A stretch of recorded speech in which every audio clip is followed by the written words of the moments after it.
Hi everybody, I'm Demyan and this is my course summary video for MBA 622. I really learned a lot about communication in organizations as well as organization structures, hierarchies, and group dynamics.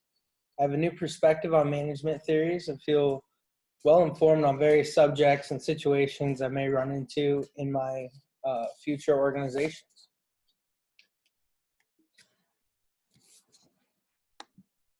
So there are 5 types of work teams. There is the leader as a supervisor, where this is where the team is formed. Leader is a centered team, where the leader is an authority figure. Shared leadership team, where the leader is a team member. A self-directed team, where the leader is a boundary manager. And a self-managed team, where the leader is a team resource. Learning teams should have an environment in which individual members are encouraged to experiment, learn from each other, and develop their full potential. Should extend this learning to include key stakeholders such as customers and suppliers, as well as other organizational teams. It should have a significant human resource development component, and it should continually undergo a process of development and transformation.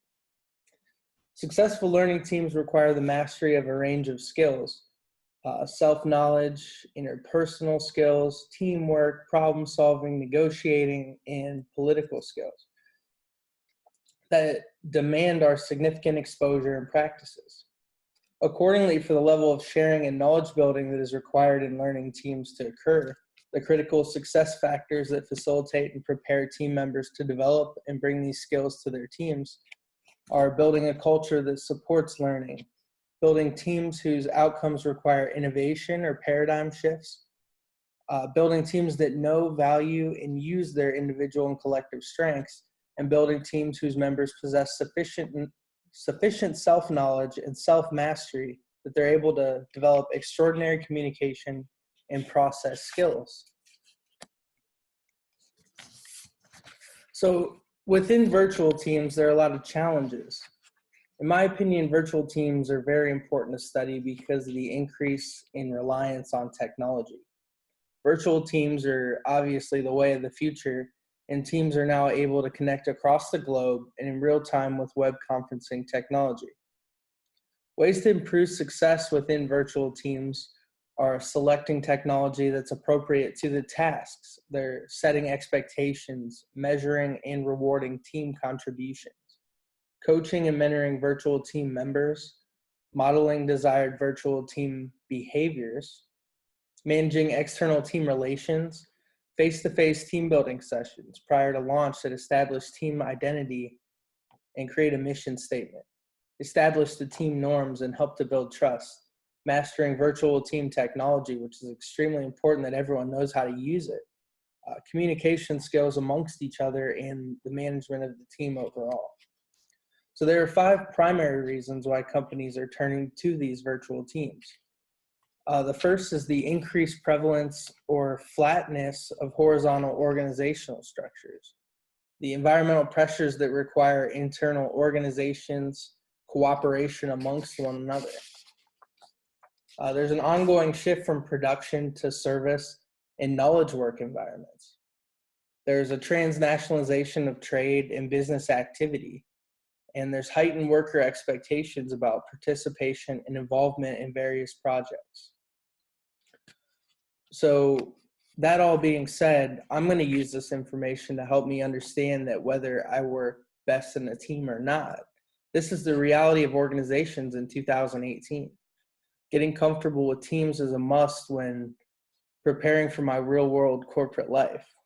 Working on team building skills such as communication, listening, helping others, it can greatly increase my success in my future career. I personally prefer working in groups and teams because I like to brainstorm with other individuals. I get ideas through groupthink. Sometimes I like to work autonomously and have others that are accessible to ask questions to and bounce ideas off of. I see the potential issues of virtual teams, though, as both an opportunity and a threat. It's an opportunity because now you can connect with people all around the world instantaneously. It loosens the barriers of communication. There's also a threat, though, because Like, we could lose the aspect of face-to-face communication that helps build and maintain relationships, which I think are so important.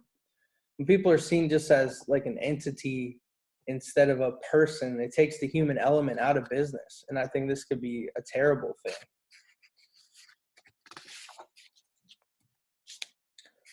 As a manager, knowing and understanding your employees' wants and needs is one of the most important factors that plays into motivating your employees. Maslow's hierarchy of needs displays the importance of each human need in order from most important to least important, as you can see from the pyramid here. At the bottom, we see physiological needs, and it goes up to security needs, social needs, self-esteem needs, and then finally self-actualization needs.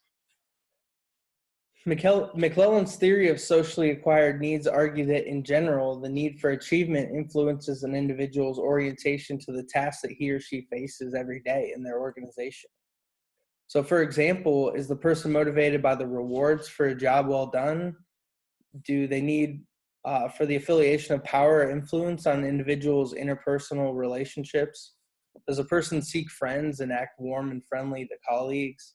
Or do they strive for power and organizational influence? That being said, goal orientation represents a framework for how individuals interpret and respond to task performance situations. Research on goal orientation indicates that people pursue these primary goals to varying degrees in task performance situations.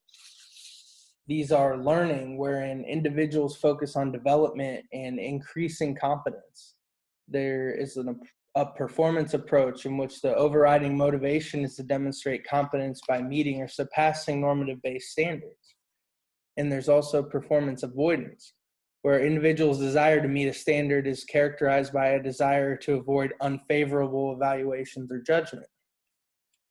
So basically what this means is I'm going to use this information to make better decisions as a manager. I'll look to motivate my employees by finding out what motivates them, what makes them tick. I'll use their motivations to create incentives to perform at their best. Employee recognition satisfies a need for employees to be recognized for hard work and accomplishments. Awards are a great way to recognize outstanding work within an organization. It's usually a cheap way to acknowledge somebody who doesn't get acknowledged very often. Sometimes the smallest gestures can just have the biggest impact on morale and work ethic. Maybe that's just what somebody needs to get them over the hump. These are good tools to becoming a great manager, and I'm going to keep them in mind for my future career. The first step is to set organizational objectives. The next step is to cascade those objectives down to your employees. Next, a manager should monitor the process of performing the work throughout. After that, evaluate their performance of the employees and then reward them for the good work. This process continues through all projects, through all campaigns, and you can use this for basically anything that you're trying to accomplish within an organization. So Peter Drucker also had a bunch of other ideas. He said to resist to remove all hierarchy. He made smaller and more autonomous groups, autonomous self-directed teams within the organizations. There are many teams replace traditional hierarchical structure, and the cooperation between the many teams rounds out the organization. Advantages or objectives are discussed before being agreed upon. There's a participation in setting of goals, deciding the action course, and in making decisions. There's increased motivation and job satisfaction.